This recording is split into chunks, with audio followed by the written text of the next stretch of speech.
শরীর শিউরে ওঠার মতো একটি ঘটনা। গভীর রাতে মুয়াজ্জিন মাইকে ঘোষণা দিচ্ছে, প্রিয় এলাকাবাসী ঘুম থেকে উঠুন, সেহরি খান। পাশ ফিরে উঠতে যাব, তখন খেলাম বড় ধরনের একটা ধাক্কা। ঝাপসা আলোতে দেখলাম আমার মতো দেখতে পাশে একজন শুয়ে আছে।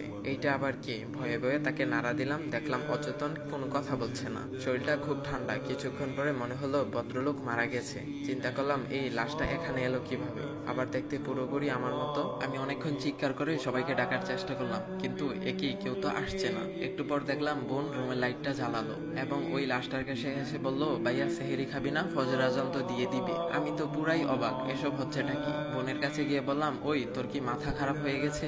লাশটা রুমে আসলো কিভাবে? এটা কার লাশ? দেখলাম সে আমার কোনো কথাই শুনছে না। সে লাশটা ধরে অবাক হলো এবং চিৎকার করে উঠলো। মুহূর্তেই পাশের রুম থেকে আব্বু আম্মু আসলো। আম্মু ধপ করে খাটের পাশে বসে লাশটাকে ধরে ঝাঁকাতে লাগলো এবং চিৎকার করে বলতে লাগলো, বাবা কি হয়েছে তোর? কথা বলছিস না কেন? কথা বল বাবা, কথা বল। আম্মুর চিৎকারের আওয়াজে চাচা চাচি, ভাই ভাবি, কাজিনের সবাই এসে জড়ো হলো। লাশটা দেখে সবাই ইন্নালিল্লাহ পড়তে লাগলো।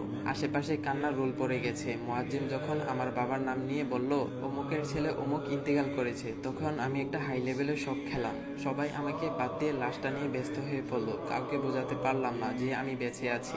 মনে হলো সবাই পাগল হয়ে গেছে। এক কাজিনকে খেপে গিয়ে একটা ধাক্কাও মেরেছি, কিন্তু দেখলাম সে বিন্দু পরিমাণ প্রতিবাদ করলো না। ফজরের পর লাশটা গোসল দেওয়ার ব্যবস্থা করা হলো। মুয়াজ্জিম সাহেব আরেকজনকে নিয়ে আসলেন গোসল দিতে। দুজন বলাবলি করতে লাগলো, আরে মৃত্যু কার কখন আসে বলা যায় না, এরকম তাগড়া মানুষ মারা যাবে কে ভেবেছিল? কাল বিকেলেই তো আমাদের সাথে হাসি মুখে কথা বললো। আমি লাশের পাশে দাঁড়িয়ে ওদের কথা শুনছিলাম। গোসল দেওয়ার পর কাফনের কাপড় পরিয়ে খাটের উপরে লাশটা রাখা হয়েছে। লাশটা ডাকবার জন্য মসজিদ থেকে কালো রঙের কাপড়টা আনা হলো। সবাই শেষবারের মতো লাশটাকে দেখার সুযোগ করে দেওয়া হলো। এখনো আমার কাছে সবকিছু পরিষ্কার না, কিছুই বুঝতে পারছি না আমি। বাসার আশেপাশে প্রচুর মানুষের ভিড়, আত্মীয় স্বজন, বন্ধু বান্ধব সবাই এসেছে লাশটাকে দেখতে। কত পরিচিত মানুষ কান্নাকাটি করছে, কিন্তু কাউকে বোঝাতে পারলাম না আমি মারা যাইনি, আমি বেঁচে আছি। এটা অন্য কারো লাশ, কেউ আমার কথা শুনতে পাচ্ছে না।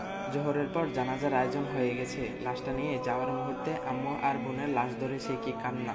অবাক ব্যাপার, একদিন আগেও ঠান্ডা সর্দি লেগেছিল, হালকা জ্বরও ছিল। 2-1 দিন যাবৎ ঠিক মতো নামাজ আদায় করতে পারছিলাম না, কিন্তু আজ কিছুই মনে হচ্ছে না। আমি পুরোপুরি সুস্থ আর শরীরটাও তোলার মতো হালকা মনে হচ্ছে।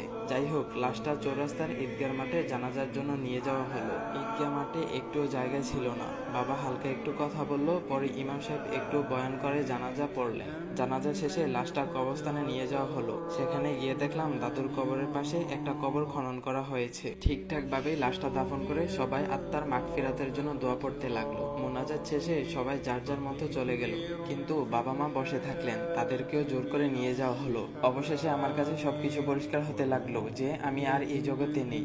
যদি আরেকটা বার সুযোগ পেতাম তাহলে কত যে আমল করতাম। সবসময় মসজিদ মাদ্রাসায় পড়ে থাকতাম, কিন্তু তা তো আর হবার নয়। একটু পরে দেখি আমি ওই কবরে রাখা লাশটার মধ্যে চলে যাচ্ছি। এদিকে শুধু অন্ধকার, অনেক ভয় হচ্ছিল। একটু পরেই মুনকার নাকির আসবে, বিভিন্ন প্রশ্ন জিজ্ঞাসা করবে, না পারলে শুরু হবে কবরের আযাব। শুয়ে শুয়ে অন্ধকার ঘরে পুরো ঘটনাটি চিন্তা করলাম। এগুলো তো একদিন আমার সাথে হবে, একদিন তো আমিও মারা যাব।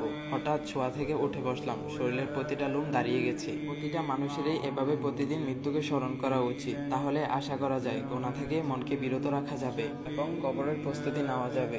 তো গাইস, আজকের কথাগুলো কেমন লেগেছে অবশ্যই কমেন্ট করে জানাবেন। আর এমন ইসলামিক ভিডিও পাওয়ার জন্য